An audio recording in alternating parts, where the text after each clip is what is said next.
God se liefde, en die reeks se naam is geposisioneer vir sy liefde. Ek wil net so 'n tree teruggee met die agtergrond te gee, en dan kom ons by vandag se goed. God se liefde is soos die son. Dit skyn altyd. Maar as jy agter die muur staan, ervaar jy nie die strale op jou nie. Jy moet geposisioneer wees. Die son het nie verander nie, dis baie keer ons posisie wat verander. Amen. Dit help nie jy draai 'n kraan oop om water te tap, maar jy hou nie die emmer onder die waterstroom nie. Ek moet my plek inneem.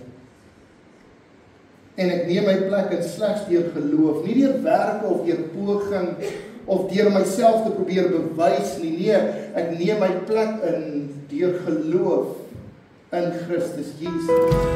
Dat die liefde van God die Vader ook aan my geopenbaar is, so hy sy seun gesien het. Ek moet my plek inneem. Woord van die Here sê, sodat elkeen wat in hom glo, nie verlore mag gaan, maar die ewige lewe kan hê. Johannes 3, vers 16. Jy sien, geloof is 'n posisie, dis om jou hart oop te maak vir wat God reeds gegee het. En hier's jou sleutel. As Jesus dan die deur is geloof die tree wat ek oor die drempel gee.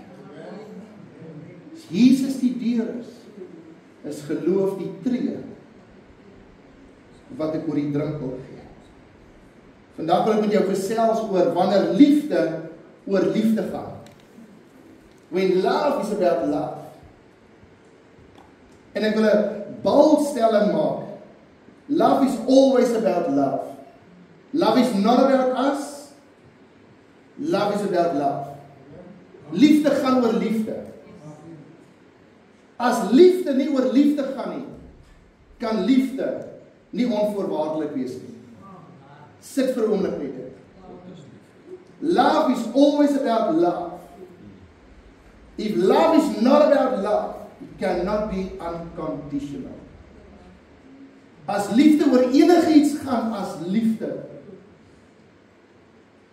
dan is daar voorwaardes en verwagtinge. Liefde gaan oor liefde. Liefde gaan altyd oor liefde. En ek glo dat dit is die enigste manier hoe dit deur my geopenbaar kan word en deur my kan straal as liefde oor liefde gaan.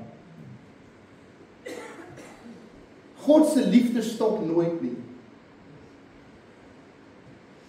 Wat regtig in my geopenbaar is, sal altyd deur my na ander vloei. Baie maal keer dit ons bediening en ons gawes en ons talente. Dit sit 'n stop in ons roeping wanneer ons voel liefde moet oor iets anders gaan, terwyl liefde eintlik net oor liefde gaan. Ons is hier vir mekaar, ons is hier vir liefde, en daarom trek ons voordeel by mekaar, hierdie gees van die Here. Amen? So ek hak in by jou roeping en by jou bediening. Ek beleef die seën van jou gawe wanneer jy sê liefde gaan oor liefde. Want liefde is die dryfveer. Liefde is die inspirasie. Wat sal ons dan vandag sê is die maatstaf? Die vraag is nie hoe baie weet ek van God se liefde nie. Hoe het ek gegroei in sy liefde nie? Hoe is die omvang van sy liefde in my lewe nie? Nee, die vraag is hoeveel mense en ervaar dit deur my? Die vraag is nie, die toets is nie vandag oor hoeveel liefde het ek in my lewe nie. En dit sal bepalend wees nie. Nee, bepalend van die openbaring van God se liefde in my sal wees, hoe ervaar ander God se liefde in en deur my? Wanneer liefde oor liefde gaan. Johannes 13 vers 35 sê, hierdan sal almal weet dat julle my disippels is, my volgelinge is, as julle liefde onder mekaar het. So hier's 'n paar goed wat God se liefde deur my openbaar. Ons het laasweek gepraat oor wat God se liefde binne my openbaar. Vandag praat ons oor wat is dit wat God se liefde deur my openbaar. Eerstens dit openbaar vergifnis. Jy sien, wanneer God se liefde vloei, verander die gesindheid van my hart en ek vra nie meer wie is reg en wie is verkeerd nie. Ek vra, hoe lyk liefde in hierdie situasie? Hoe lyk liefde in hierdie gesprek? Ek vra nie meer, kom ons kyk gou vir wie is reg en verkeerd nie. Ek vra, hoe lyk liefde hier? Hoe lyk liefde hier? Wanneer God se liefde deur my geopenbaar word en ek by 'n plek kom waar ek gekonfronteer word met vergifnis en onvergewensgesindheid, waar selfs bitterheid en seer so groot wond in my lewe kan wees. Dink ek is die vraag nie, wie's reg en verkeerd nie, die vraag is, hoe sal liefde hier lyk? Wat sal die skets, die prentjie van liefde wees in hierdie situasie? Want liefde gaan oor liefde, nie oor my nie. Luister wat sê Efesiërs 4:31, alle bitterheid en woede en toorn en geskreeu en lastering moet van julle verwyder word, saam met alle boosheid. Dis nogal 'n rowwe een. Vers 32, maar wees vriendelik en vol ontferming teenoor mekaar. Here help ons. Vergeef mekaar soos God ons ook in Christus Jesus, julle vergeef. Tweedens, God se liefde openbaar genade. Genade sê, ek sal jou nie behandel volgens wat jy verdien nie, maar volgens wat ek ontvang het. Genade sê, ek sal nie na jou kyk en sê, dis jou verdiende loon nie. Ek sal na jou kyk en sê, ek kyk na jou binne die konteks van dit wat ek ontvang. Want liefde gaan oor liefde. Johannes 1:16, en uit sy volheid het ons almal ontvang. Ja, genade op genade. Uit sy volheid het ons almal ontvang. Jy kan nie vanmôre hier sit en sê, ek het nie daardie genade het nie na my toe gevloei nie. Toe Jesus sê, dit is volbring, toe sluit die vloei van die genade van God die hele mensdom. En ons almal het ontvang, uit sy volheid, genade op genade. Ek wil jou aanmoedig, gaan lees Johannes 1, vanaf vers 1, tot en met vers 16, en dan sien jy hoe skets liefde en genade vir jou hierdie wonderlike prent, en hoe dit geopenbaar word. Derdens, God se liefde deur my openbaar vryspraak. Want vryspraak sê, ek spreek jou vry van dit wat ek dink jou toekom. Want liefde gaan oor liefde. Romeine 8 vers 33. Wie sal beskuldiging inbring teen die uitverkorenes van God? God is dit wat regverdig maak. Wie is dit wat veroordeel? Wie is ons om te beskuldig? Wie is ons om te veroordeel? Christus is dit wat gesterf het. Ja, meer nog, wat ook opgewek is. Meer nog, wat ook aan die regterhand van God is. Meer nog, wat ook vir ons intree. Wie sal ons aanskei van die liefde van Christus?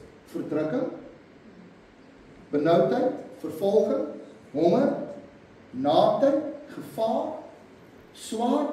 Wie sal ons dan skei van hierdie liefde? Soos hierdie liefde my dan vrygespreek het, en nie toegereken het wat my toekom nie, hoeveel te meer, wanneer hierdie liefde deur my vloei na jou, en na ander, en hierdie liefde deur jou vloei, na die wêreld waarin jy is, hoeveel te meer. Ek wil jou neem na 'n verhaal, en ek dink ek het al ooit hieroor gepreek in my 83 jaar wat ek in die bediening is nie. Sorry, is 84. Ek het nou regtig met my syfers bietjie die mekaar gekry. Ek wil jou neem na die verhaal van Stefanus. Handelinge 7. Daar word 2 keer in die Bybel gepraat van hom. Hy was die die eerste martelaar vir die evangelie. Hy het die evangelie verkondig, hy het gestaan vir die naam en die saak van die Here, liefde is aan hom geopenbaar, genade is aan hom gewys, en hy het Jesus Christus as Messias, koning en heerser voorgehou. Nou, natuurlik het hy die gesag van daardie dag uitgedaag met die heerskappy van God deur Jesus Christus. Natuurlik het hy teenkanting gekry. Hy was vals beskuldig, hy was verwerp deur godsdienstige mense, dit wil sê hy was verwerp deur die kerk, terwyl hy die suiwerste evangelie bedien het. En toe sy gestenig, onskuldig. Julle ken mos vir Stefanus. En juist daar op hierdie plek van uiterste onreg, word God se liefde deur hom geopenbaar. Juist op daardie plek waar alles wat daar gebeur so onregverdig is, so in teenstryd is met wat moet gebeur, word God se genade geopenbaar.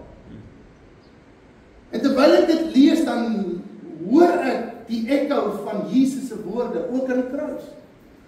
Luister wat sê Handelinge 7:54. En toe hulle dit hoor, was hulle woedend in hulle harte. Natuurlik, hy het gepraat van Jesus Christus en die evangelie, die heerskappy, die opstanding, dies meer. En toe hulle dit hoor, was hulle woedend in hulle harte en het teen hom op die tande geknars. Kyk, jy moet dan kwaad wees as dit net in jou kop is nie. Jy moet dan regtig kwaad wees as daai kwaad jou hart kom vasgryp het. Jy moet dan regtig in woede wees. As dit nie net 'n kognitiewe proses is nie, maar dit iets is wat jou hart verander het en verhard het. As my woord van die Here praat van ek sal 'n hart van klip uithaal en julle hart van vlees gee.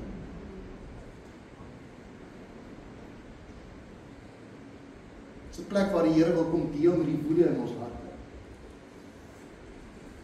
En toe hulle dit hoor, was hulle woedend in hulle harte en het teen hom op die tande geknars. Maar hy was vol van die Heilige Gees en het die oë na die hemel gehou en die heerlikheid van God gesien en Jesus wat staan aan die regterhand van God. En hy het gesê, kyk, ek sien die hemele geopen. Sit nie wat Jesus op sinspeel toe hy sê, Vader, in u hand, gee my gees. En hy het gesê, kyk, ek sien die hemele geopen en die seun van die mens aan die regterhand van God staan. Maar hulle het met 'n groot stem geskreeu en hulle ore toegestop en soos een man op hom aangestorm. En hulle het hom buitekant die stad uitgewerp en hom gestenig. En die getuies het hulle klere neergelê by die voete van 'n jong man met die naam van Saulus. En hulle het Stefanus gestenig terwyl hy die Here aanroep en sê, Here Jesus, ontvang my gees. Enkel Jesus se woorde. En hy het op sy knieë neergeval en met 'n groot stem uitgeroep, Here, reken hulle hierdie sonde nie toe nie. En met die woorde het Stefanus ontslaan. Wat 'n verhaal. Jy sien die liefde van God openbaar totale genade deur die lewe van Stefanus. Hy het hulle vergewe terwyl hulle hom 'n klip gooi. Presies wat Jesus aan die kruis gedoen het. Vader, vergeef hulle, want hulle weet nie wat hulle doen nie. Hier is jou sleutel. Geen steniging of kruisiging kan die liefde van God doodmaak nie. Liefde sal regeer. Liefde sal oorwin. Liefde sal skyn, al lyk dit hoe donker. In die verhouding waarin jy is, in die werksplek waar jy is, in die situasie waar jy is, in die plek waar, of die seisoen waar jy op hierdie oomblik is. Liefde sal oorwin. Liefde sal skyn, al lyk dit ook hoe donker. Was dit onregverdig? Natuurlik. Maar dis juis in die plek van onregverdig wat liefde seëvier. Dis wat met Jesus gebeur het. Dis wat met Stefanus gebeur het. Dis wat met vele gebeur.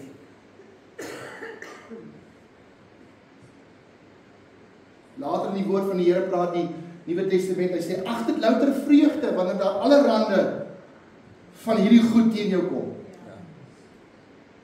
Skrif wat ons gelees het, niks kan my skei van sy liefde nie. Nie vervolging nie, nie honger nie, nie naad nie, nie seer nie, nie kwaad nie. Niks kan my skei, want liefde sal seëvier, selfs in die plek van onregverdigheid. Stefanus het genade verklaar. Hy het nie met bitterheid of terugbaklei reageer nie. Hy het met genade reageer. Jy sien, Stefanus het nie geraas nie. Stefanus het gebid. Want op daardie stadium was sy fokus glad nie meer op wat met hom gebeur nie. Op daardie stadium het hy besef, liefde gaan oor liefde. Gaan nie oor my nie. Ek het nog gedink jy gaan amen sê by hierdie plek. Maar dis oké. Ek het dit in my kop gespeel in die kantoor, gedink, hier gaan die ouens opspring, Wilfred gaan sê amen. Maar hy doen nou nie vandag nie. Jy sien, Stefanus het nie geraas nie. Stefanus het nie terugbeklei nie. Stefanus het gebid. Die woord van die Here sê, Jesus is soos 'n lam ter slagte gelei. Maar hy het niks gesê nie. Hoekom kan Stefanus dieselfde doen? Want hy het iets van die openbaring van God se liefde wat genade aanvuur beleef sy eie lewe. Stefanus het vrygespreek. Hy bid en vra dat God die skuld aan hom toereken. Die Handelinge 7:58 en hier wil ek vir 'n oomblik stil staan. En die getuies het hulle klere neergelê by die voete van 'n jong man met die naam Saulus. Natuurlik later Paulus. Dis die eerste keer wat daar melding gemaak word van Paulus toe hy nog Saulus was. Dis die eerste keer in die Bybel wat ons hoor van, hier is 'n man wat die kerk vervolg. Hier is 'n man wat opstaan en vuur blaas teen die evangelie.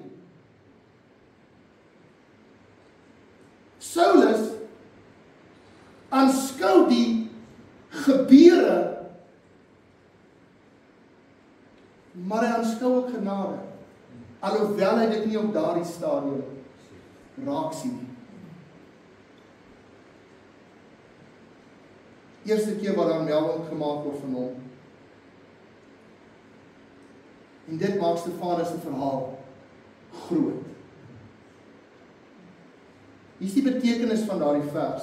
Sien, volgens die wet van Moses het hulle die klere vir die een wat hulle bestempel as voorloper, oftewel gesagdraer van die oomblik of die gebeure gelê. Die getuies wat gesien het en dit bestempel het dat hierdie man is godlasterlik, hy moet uitgewerk word, hy moet gestenig word, hulle kom lê hulle klere amper in 'n plek van toestemming voor die een wat hulle sien as die voorloper of gesagdraer van die oomblik. Dis hoekom terwyl hulle hom stenig, of voordat hulle hom stenig, kom die getuies en hulle lê hulle klere voor Saulus, so asof in 'n plek van regverdiging van dit wat hulle nou gaan doen.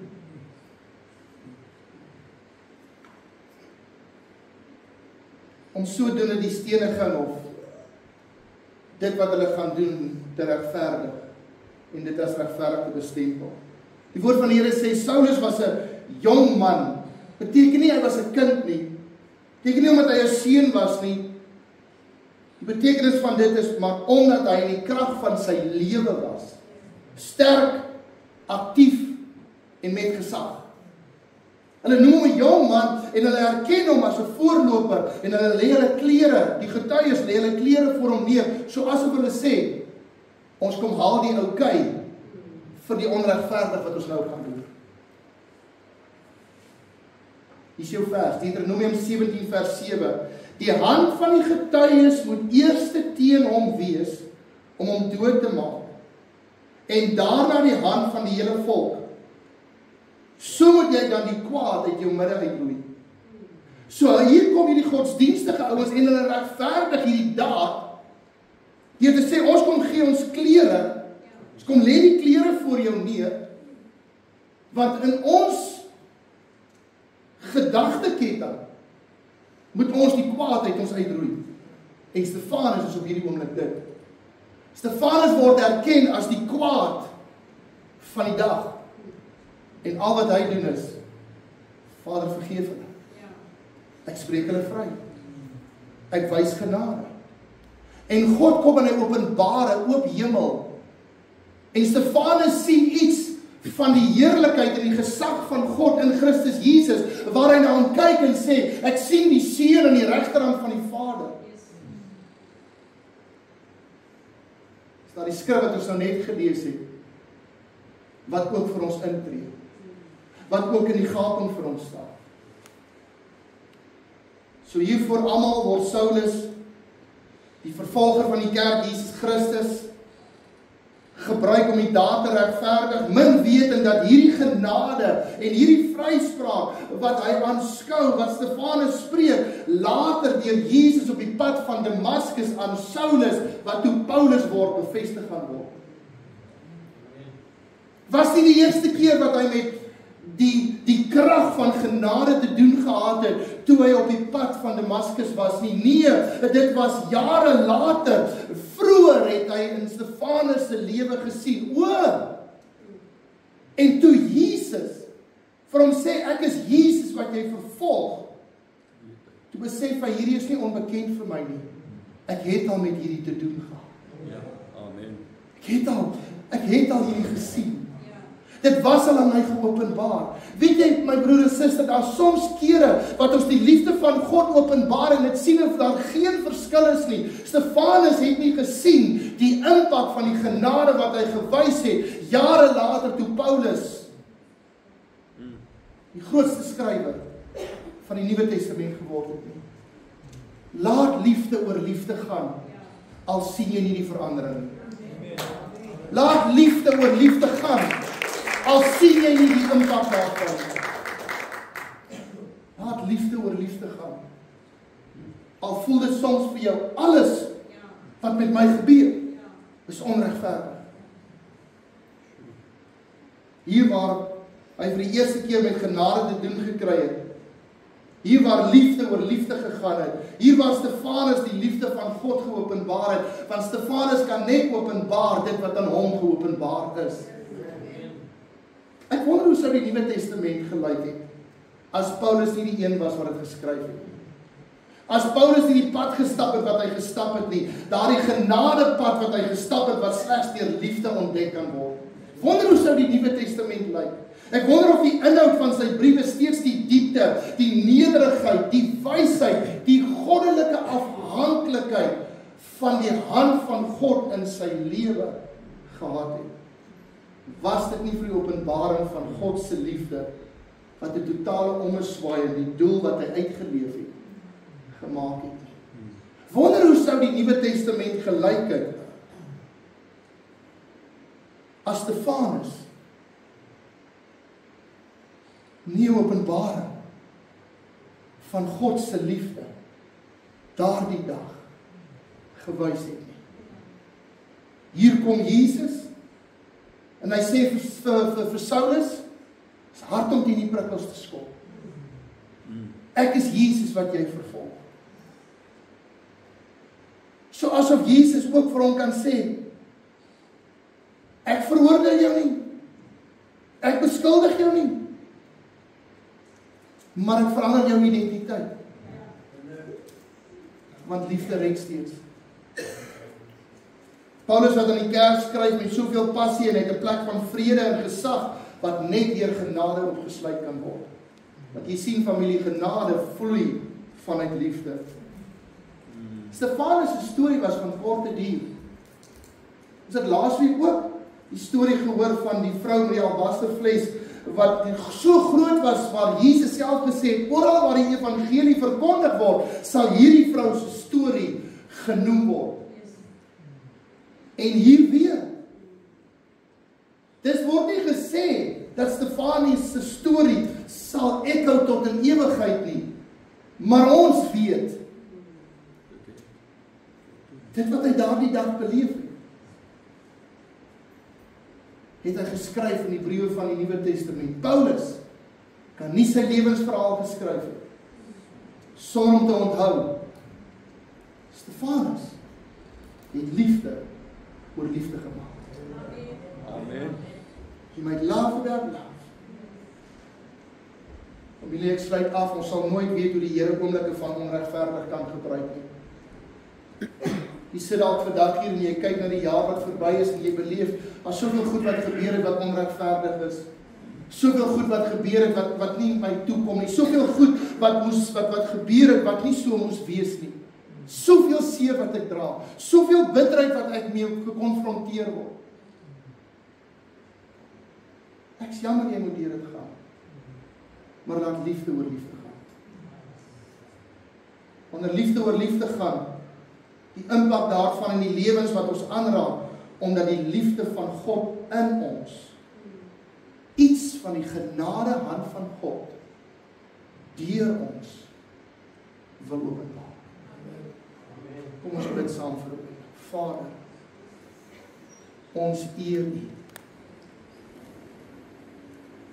Ons besef nie die impak van Johannes 3 vers 16. Totdat ons net vir 'n oomblik stil word en sê, groot is die genade van God. Omdat hy ons so lief het, dat hy sy enige seun gestuur. Sodat elkeen wat in hom glo, dis my posisie wat ek inneem, nie verlore mag gaan nie, maar die ewige lewe kan hê. Die woord van die Here sê, al vergaan ons uiterlike, ons innerlike word daagliks vernuwe. Dis wat genade doen. Mercy rewrote the story of my life. But it is also rewriting the story that I'm telling myself. Here, help ons, help my. Help elkeen dat ons opnuut liefde oor liefde sal maak.